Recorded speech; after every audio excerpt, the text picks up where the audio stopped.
Assalamualaikum warahmatullahi wabarakatuh. Halo semua, kembali lagi di channel Raider Manhwa. Kali ini Mimin akan melanjutkan sebuah komik yang berjudul Legenda Iblis Kehancuran Pengacau Surga. Dan apabila kalian masih bingung dengan alur ceritanya, kalian bisa cek deskripsi atau langsung saja menuju playlist yang ada di halaman channel ini untuk memulainya dari part 1.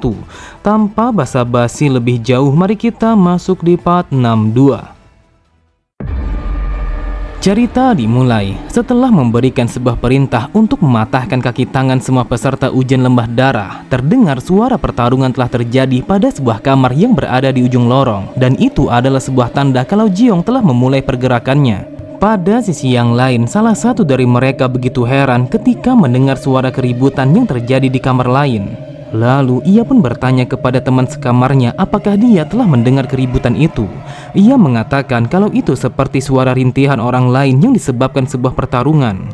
Namun tiba-tiba saja mereka semua langsung terdiam ketika pintu kamar yang mereka diami telah dibuka oleh seorang pemuda yang mereka anggap sebagai seorang iblis pada ujian pertama ataupun ujian kedua. Dan orang itu tidak lain adalah Jiong. Sejak dimulainya ujian lembah darah yang merebutkan bola besi, ia pun telah meninggalkan sebuah kesan yang sangat kuat terhadap semua orang yang mengikuti ujian itu, sampai-sampai mereka memanggilnya sang iblis keji.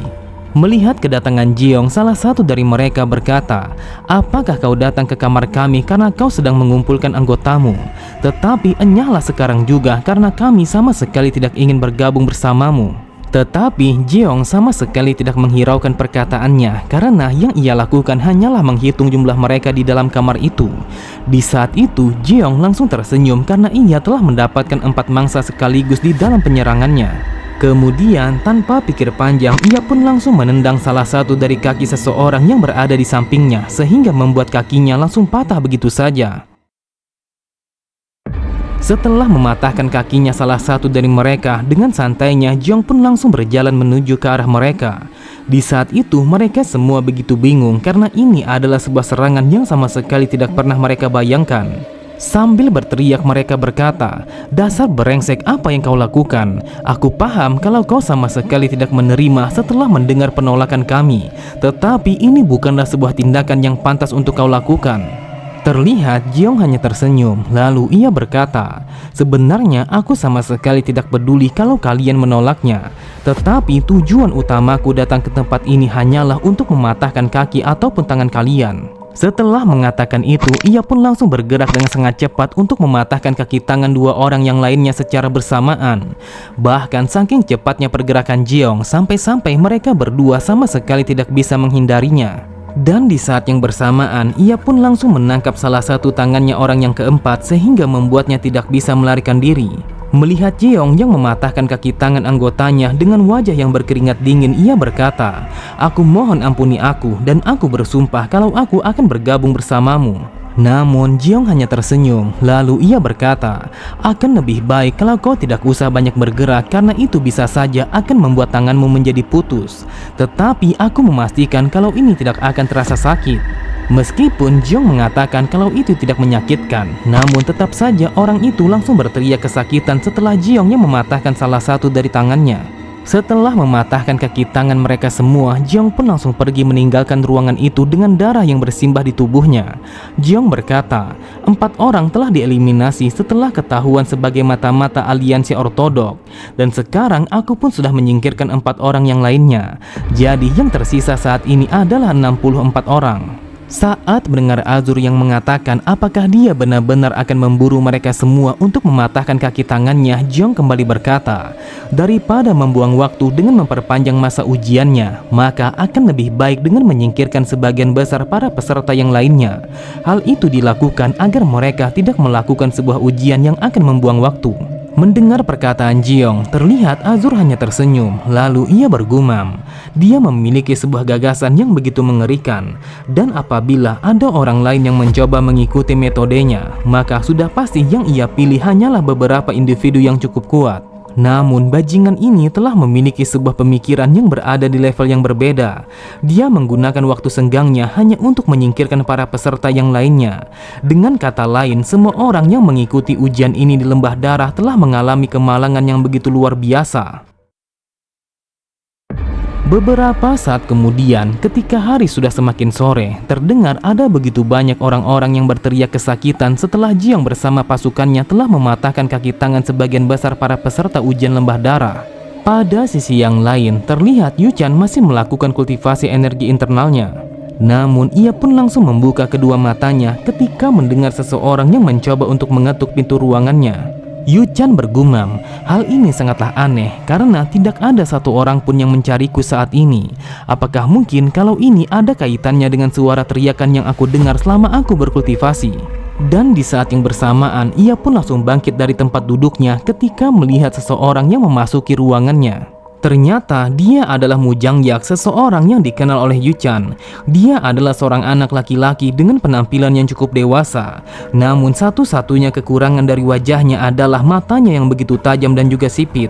Setelah mendengar Yu Chan yang masih mengingat namanya, Jiangyak berkata, "Aku sama sekali tidak menyangka kalau kau masih mengingatku dan bahkan kau masih mengingat nama asliku." Yu Chan berkata, "Bagaimana mungkin aku bisa melupakan seseorang yang sudah menyelamatkan hidupku pada ujian ini?" Lalu Yu Chan bergumam, "Ketika aku sedang menjalankan ujian yang kedua, aku pun telah mengalami sebuah situasi yang begitu sulit karena aku telah terpisah dari kelompokku.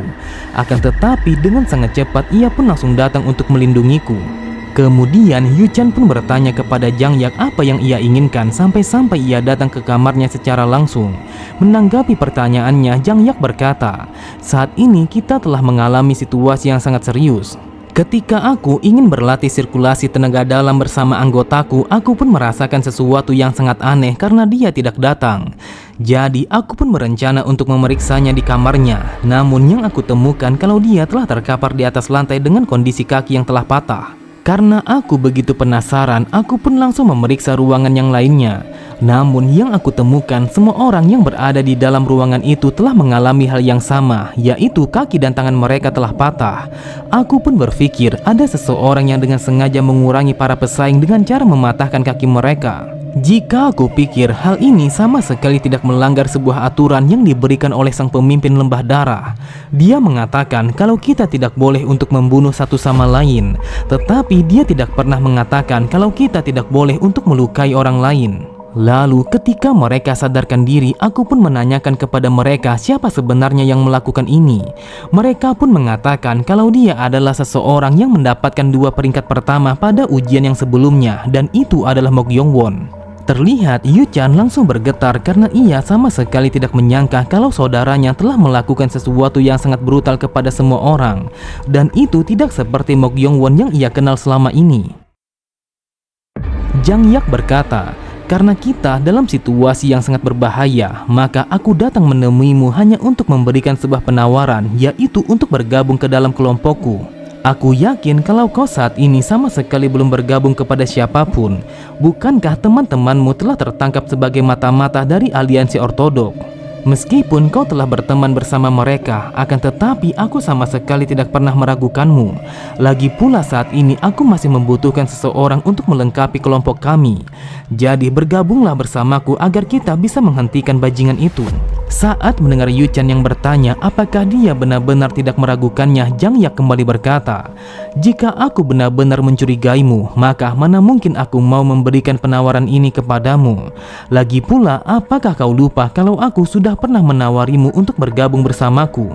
Mendengar itu, Yu Chan bergumam, apa yang ia katakan memanglah masuk akal dan aku sama sekali tidak ada alasan untuk menolaknya. Meskipun seni bela diriku telah mencapai alam puncak, namun tetap saja aku sama sekali tidak boleh lengah karena ada begitu banyak para kadet yang levelnya hampir sama dengan diriku. Lagi pula, untuk bisa melewati ujian ketiga, aku tidak bisa melakukannya hanya seorang diri. Jadi aku berpikir kalau aku harus bergabung bersama mereka. Dan juga tujuan utamaku saat ini adalah menghentikan perbuatan Mok Yongbon. Jadi tidak ada salahnya kalau aku bergabung bersama mereka untuk mengalahkan bajingan itu. Dengan tatapan mata yang tajam, ia pun langsung menerima tawaran Jiangyak untuk bergabung bersama mereka di dalam sebuah kelompok. Setelah berjabat tangan, Jiangyak berkata, "Saat ini aku sangat bersyukur kalau aku telah memiliki sebuah sekutu yang sekuat dirimu dan ini adalah sebuah keberuntungan." Namun tiba-tiba saja Yu Chan sangatlah terkejut ketika merasakan sebuah energi yang dipancarkan oleh Jiangyak sangatlah luar biasa. Bahkan Yu Chan merasakan kalau dia jauh lebih kuat daripada dirinya. Sambil tersenyum, Yuchan berkata, "Sudah aku duga kalau kau adalah orang yang cukup kuat." Di saat itu, Jang Yak dengan sengaja melepaskan energinya karena ia ingin mengukur level Yuchan bagaimana kekuatannya yang sebenarnya. Kemudian Jang Yak berkata, "Tetapi sampai saat ini aku pun masih berpikir bagaimana caranya untuk bisa menghentikan bajingan itu. Bahkan ketika kita sedang berbicara di tempat ini, ia pun telah berjalan mengitari pavilion ini untuk mematahkan anggota tubuh orang lain." Sambil tersenyum, Yuchan berkata, "Untuk masalah itu kau tidak usah begitu khawatir karena aku telah memiliki sebuah rencana untuk bisa mengalahkannya." Waktu pun terus berjalan dan tidak terasa 3 hari telah terlewati. Dan itu adalah hari di mana sang pemimpin lembah darah langsung memberikan sebuah pengumuman siapa yang memenangi ujian ketiga. Dengan nada yang begitu dingin, Li Jio mengatakan kalau yang memenangi ujian ketiga adalah sebuah kelompok yang dipimpin oleh Mu Jang Yak. Di saat itu mereka telah mendapatkan nilai tertinggi di dalam ujian ketiga, sehingga mereka telah memenangi ujian itu dalam kemenangan yang sangat mutlak. Tepat di sampingnya, Azur berkata, "Wahai manusia, bagaimana rasanya ditikam dari belakang untuk yang pertama kalinya? Aku yakin kalau kau begitu kesal karena kau telah kalah dari otak pintar yang dimiliki oleh saudaramu. Bukankah sejak dari awal aku mengatakan kalau dia adalah seseorang yang lumayan jenius?" Mendengar perkataan Azur, ia pun langsung melemparkan pandangannya kepada Yuchan yang telah bergabung bersama 8 orang yang lainnya untuk membentuk sebuah kelompok. Dan di antara mereka semua, Jiong telah melihat seorang anak laki-laki dengan penampilan yang cukup dewasa, dan dia adalah sang pemimpin yang memenangi ujian ketiga itu. Sambil memperhatikan mereka yang merayakan kemenangannya, Jiong bergumam, "Awalnya aku berencana untuk mematahkan kakinya semua anak di luar kelompokku yang bertujuan untuk membuat mereka menjadi gagal. Jika saja aku berhasil melakukannya, maka kemungkinan besar ujian ketiga ini akan menjadi yang terakhir. Lalu tahapan yang lainnya akan dilewati dan berpindah kepada ujian final." Pada sisi yang lain, terlihat Yuchan langsung menatap Jiong dengan tatapan mata yang dipenuhi oleh kebencian. Di saat itu, Yuchan sama sekali tidak ragu untuk melawan Jiong meskipun yang ia hadapi adalah saudaranya. Menanggapi tatapannya, terlihat Jiong hanya tersenyum. Ia bergumam, "Meskipun hal ini telah berjalan di luar perkiraan, namun tetap saja hal ini sangatlah menyenangkan." Cerita kembali pada 3 hari yang lalu. Setelah berhasil mematahkan kaki tangan 48 orang, Jiong pun langsung pergi meninggalkan kamar yang terakhir. Sambil meregangkan tubuhnya, Jiong berkata, "Saat ini yang tersisa hanyalah 8 orang. Tetapi aku begitu penasaran apakah yang lainnya baik-baik saja." Namun tiba-tiba saja Jiong langsung melemparkan pandangannya ke arah belakang ketika melihat Monharang yang berlari ke arahnya dengan cara tergesa-gesa. Dengan nafas yang tersengal-sengal, ia pun mengatakan kepada Jiong kalau mereka telah mengalami situasi yang sangat gawat. Terlihat Jiong langsung mengerutkan kedua keningnya karena dia sama sekali tidak mengerti masalah apa yang dikatakan oleh Monharang. Beberapa saat kemudian, Jiong pun telah sampai pada sebuah tempat yang mana itu adalah sebuah ruangan yang dimiliki oleh kelompok Yuchan. Di saat itu, Yuchan bersama yang lainnya telah berhasil menangkap 5 orang dari kelompok Jiong untuk menjadi tawanan mereka. Sambil memperhatikan mereka semua, Jiong bergumam, "Hal ini sama sekali tidak terduga. Aku tidak menyangka kalau ada orang lain yang telah mengetahui rencana kami dan bersiap untuk melakukan serangan balik. Mereka yang tertangkap adalah para seniman bela diri yang berada di tingkat pertama. Itulah sebabnya aku meminta kepada mereka untuk bergerak secara bersama-sama. Tetapi mereka telah dikalahkan dengan begitu mudah sampai-sampai wajah mereka menjadi hancur. Jika aku pikir lagi, akan sangat mustahil apabila tidak ada satu orang pun yang memperhatikan ataupun mengawasi pergerakanku ketika aku memasuki satu persatu kamar untuk mematahkan kaki mereka. Tampaknya salah satu dari mereka sangatlah pintar, sampai-sampai ia telah berhasil membuat situasinya menjadi seperti ini. Apakah itu adalah Yuchan ataukah 2 orang yang lainnya?" Kemudian dengan wajah yang begitu polos yang seakan-akan tidak mengerti dengan situasinya, Jiong pun berkata, "Yuchan, apa yang terjadi? Bisakah kau menjelaskan kepadaku mengapa situasinya menjadi seperti ini?" Oke semua, cukup sampai di sini dulu pembahasan alur cerita kita. Sampai jumpa di video selanjutnya. Wassalamualaikum warahmatullahi wabarakatuh.